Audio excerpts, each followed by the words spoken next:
Good evening and welcome to BIZ in Focus. My guest this evening is an interesting individual. He is an innovator. He is the CEO of the Innovation Institute of America. A very good evening and welcome to BIZ in Focus, Mr. Alexander Blas.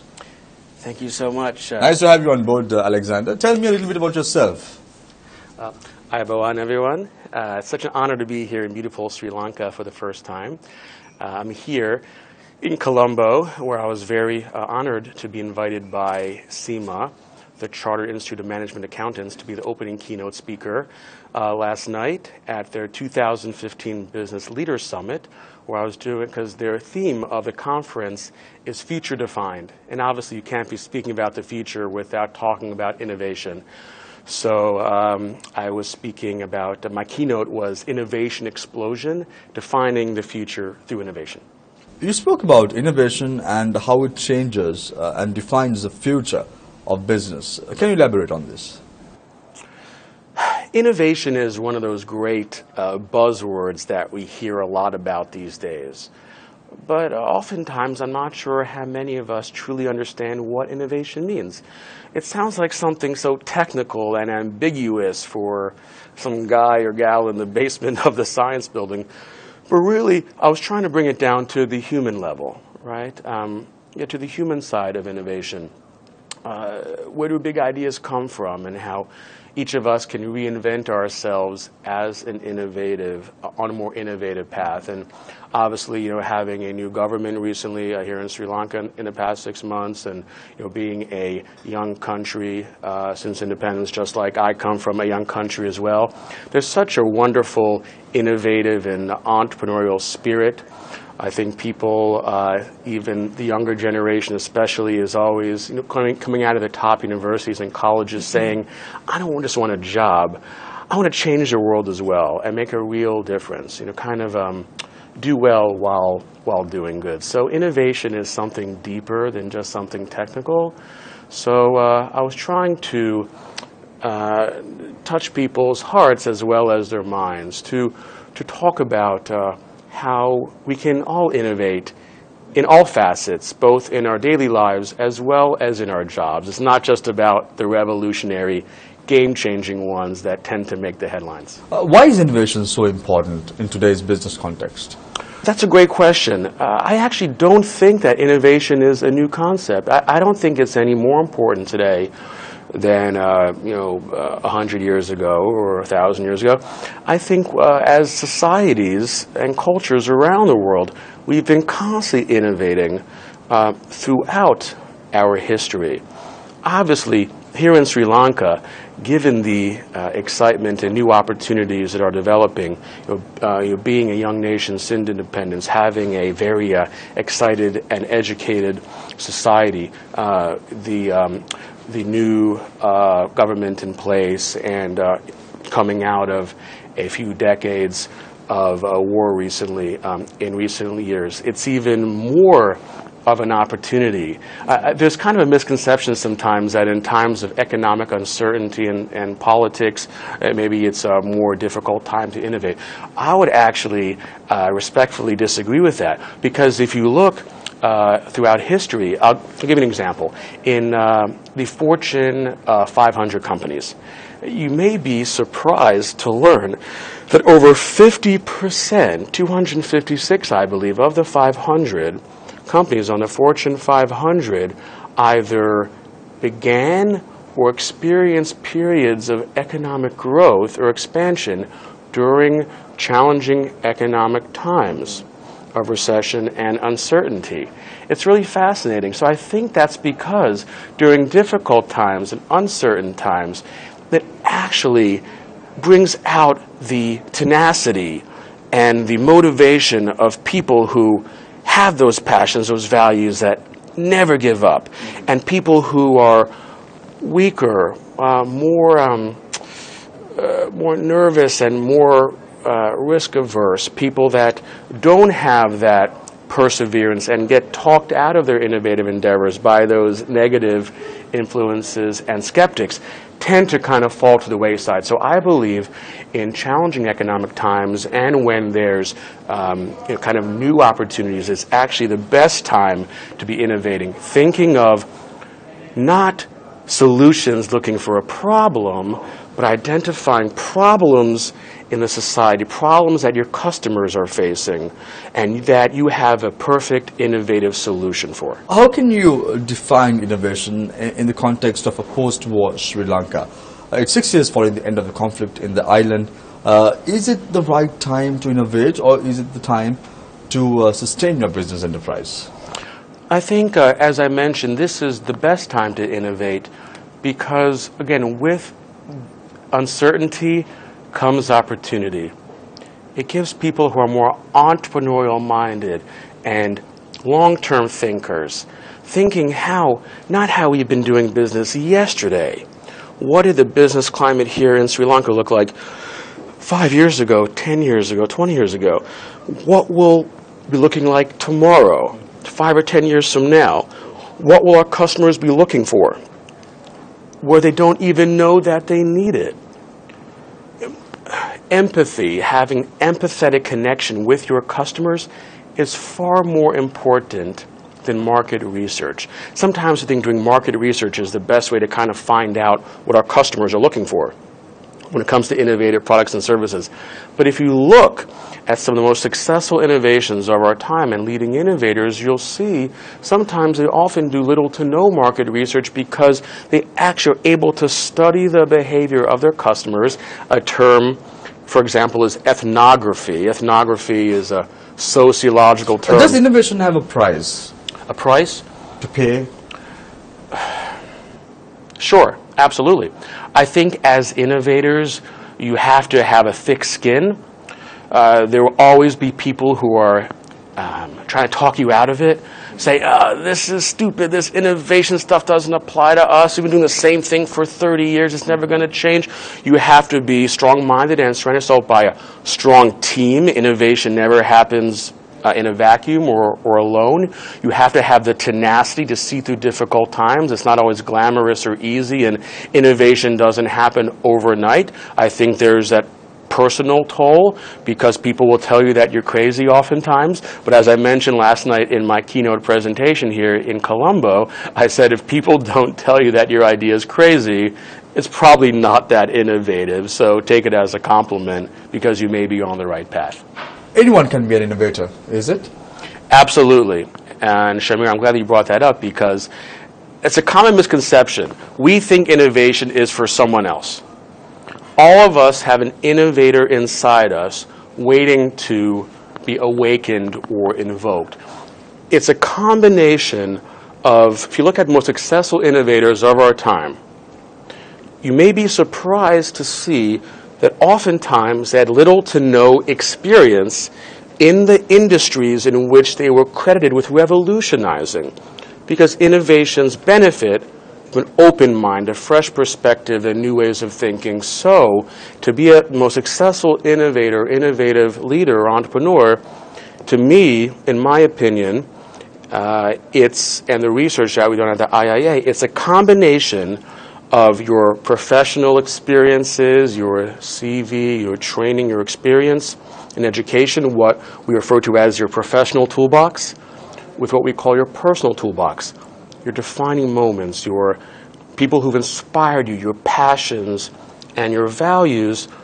Don't underestimate how important it is to combine kind of where you come from and your personal backstory, your passions with your professional training, experiences, and opportunities in the society. How important is it for business organizations to empower individuals, employees who are working within the framework of the business organization in order to innovate? That's a great question. I'm glad you mentioned that because, again, innovation sounds like a great buzzword, but it's so ambiguous. Innovation is not about gizmos and gadgets and widgets and some new tech thing. It's about people internally in your great organizations. You must have a culture of innovation. Sometimes you think top down, bottom up. It's both. If you as the CEO or senior executives don't set a culture of innovation that runs through the lifeblood, the DNA of the company, how will you attract the top talent from the leading universities and colleges here and throughout the region and throughout the world? But it's also from the bottom up. right? Let's face it, it's often the young future leaders here in Sri Lanka that want to come out of universities and make a difference, change the world, not just get a job. And if you're only competing on salary, you're commoditizing yourselves. The fresh, young minds and graduates, they want to come out and make a social impact as well. They want to feel fulfilled and not just having a job. They have an entrepreneurial zeal. It's critical to set a culture of innovation at all levels of the company and encourage it from the top down as well, so from the bottom up, and also to be hiring people that think differently than you, of different backgrounds. Don't just hire people who meet certain kind of psychological profiles. How do you know you recruited the right person? I think that's a great challenge as well as opportunity. I think hiring people from different disciplines that have excelled, maybe, so for example, maybe not just if you're a technology company, maybe not just hiring engineers and software developers, but also people from the humanities and liberal arts, but who have been successful in their studies and in their careers. So obviously they're intelligent and hardworking, but they have passions in other areas, and they can have a fresh perspective and convergent opinions, right? And be thinking differently. So you can come together while still be looking at things from different angles. Because I think that iterative process, looking at things from new perspectives, taking a step back, saying this doesn't make sense anymore. We can do this better. If you're too stuck, if you've been doing the same thing the same way for decades, do you really have an open mind? So I'd encourage you to hire people who have different ways of thinking, but who have shown success and talent in their chosen fields. University graduates, university undergraduates, those who are leaving school believe, the general notion is, Alexander, there's nothing more to innovate. Is this the right mentality to move forward? I think that's a great point, and I'm smiling because I can tell you, as you may know, I was very honored to be the youngest grand prize winner of the Daily Record's Top Innovator of the Year Award in 2007, which credited me with revolutionizing charitable giving for inventing the technology behind the personal crowdfunding industry, which is now in less than a decade is over $5 billion US industry. My point is, back then, people were telling me, this is crazy. I don't get it. That'll never work. Why would someone do it that way? Do not quit your venture capital job. I was a venture capitalist prior to that. But I followed through it, hired a great team, and followed the passions and that vision. My point is, there are constantly ways to innovate every day in all industries, in all facets.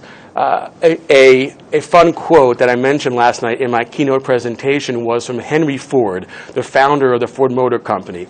Back in his day, he was famously quoted as saying, "If I had asked my customers what they wanted, they would have asked for a faster horse."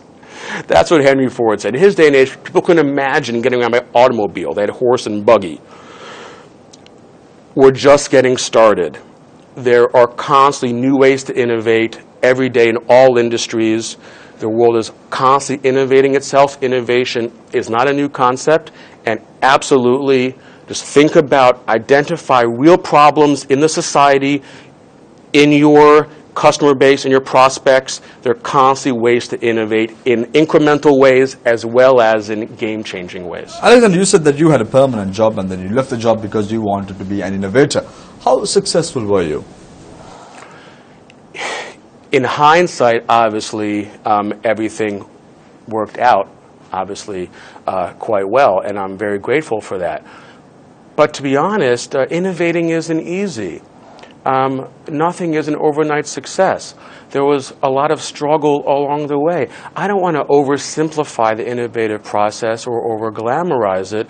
I want everyone watching to understand that innovating is difficult. For example, the founder of GoPro, Nick Woodman, which is now a multi-billion-dollar company, as you know, in the camera market, he had a fun quote, which I totally can certainly empathize with, where he said, because people might look at him too and say, oh, that's a, here's the idea, here's innovation, and then you're a big success. So Nick Woodman said, we were your classic 10-year overnight success, right? Obviously saying facetiously. That's how I feel as well as an innovator. Nothing is an overnight success. When you're coming up with something brand new, there's an educational process to get people to kind of really understand new ways of thinking and new business models. But if you have the tenacity, the drive, and a great team around you, and you're following your passions, then you really can achieve greatness and success with your innovations if you stay the course. But you have to have that tenacity. And as I mentioned last night, an important point I want to mention is that I believe that innovators know that regret is far worse than failure. Meaning, if you have that big idea in your head and you don't follow through with it, it's been gnawing away at you for some time, and you don't follow through, and then you see someone else do it on television, you're yelling at your TV, right? Oh, they stole our idea. No one stole your idea because you never got off the couch to do it. My point is that regret of wondering what could have been if you followed through is so much worse than the regret of failure from trying and learning from the experience. But have the patience. Innovation does not happen overnight. Have the perseverance to see and stay the course. A lot of startup companies close down in a few years or even probably a few months. What is the reason behind this? You have a lot of success stories. At the same time, there are all stories that you don't want to hear in the world. What is the reason for this? Absolutely, and I think that's a great point because, again, I totally agree with you. Innovating isn't easy. Entrepreneurship is not easy. And as you know, most startups do fail. It's not that's not the problem. You got to get back up. Get back in the game. Get back on the horse, as we might say, and fight another day. No successful innovator or entrepreneur or leader has usually hit what we would call in America a home run on the first try. It might be your second, third, fourth, or 10th go at it. I think the reason for those failures is because it's difficult. This is not easy. But if you're following your passions, if you have that drive, and most importantly, the ability to get back up and fight another day, that's what ultimately separates the success stories from the failures. Do you need capital to be an innovator? Yes or no? No.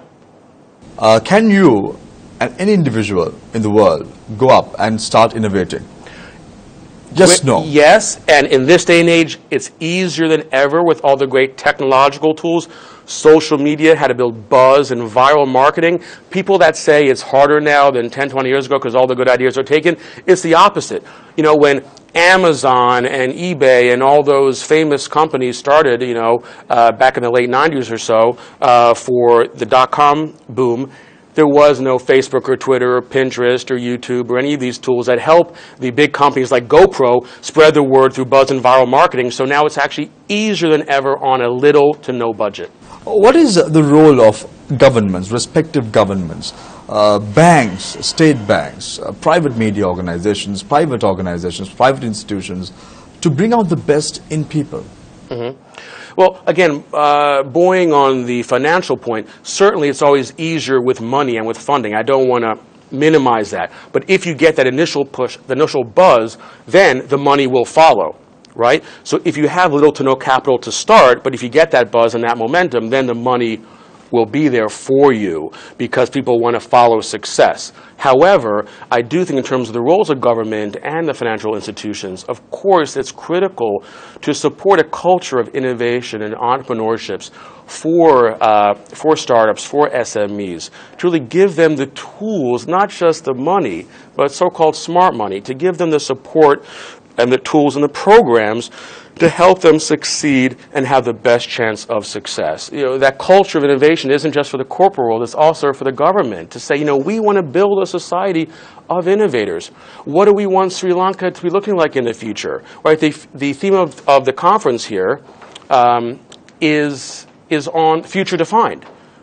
When you're defining the future of Sri Lanka, what do you want it to look like? And I think the government and the banks have a great role in helping to facilitate that innovative entrepreneurship.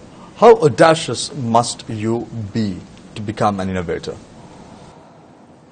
I think you have to have strong will. You have to be able to tune out skeptics, contrarians. Your experience, Alexander. Permanent job, then thought of becoming an entrepreneur, innovator. How difficult was the task? To be honest, extremely difficult, because whether you come from the West, the East, somewhere in between, it doesn't matter. People are naturally risk averse usually, right? People don't always understand something innovative until after you're successful, right, with a new innovation. How many people have said to me in the past decade, why didn't I think of that? You look at any big innovation, you say, why didn't I think of that, right? But at the time, over your journey, people don't get it. They call you crazy. They try to talk you out of it, and to stay the conservative course. It's extremely important to have that audacity, as you put it, that tenacity, to be able to have the confidence that sink or swim, this is worth the experience. And the worst case scenario, if you fail, you get back up and fight again, and you'll succeed the next time. But nothing ventured, nothing gained. All the big innovative success stories that we mentioned today and that your audience uses on a daily basis, imagine how they sounded by their founders at their inception. They all began as crazy ideas. It's only in hindsight, after you're successful, that people really get it and say, why didn't I think of that? So it's absolutely critical. But again, it's not a solo sport. Innovation is a team sport. So I would encourage all your viewers to surround themselves by a great supportive team to help you implement your vision. Innovation, risk taker, audacity equals entrepreneur, is it?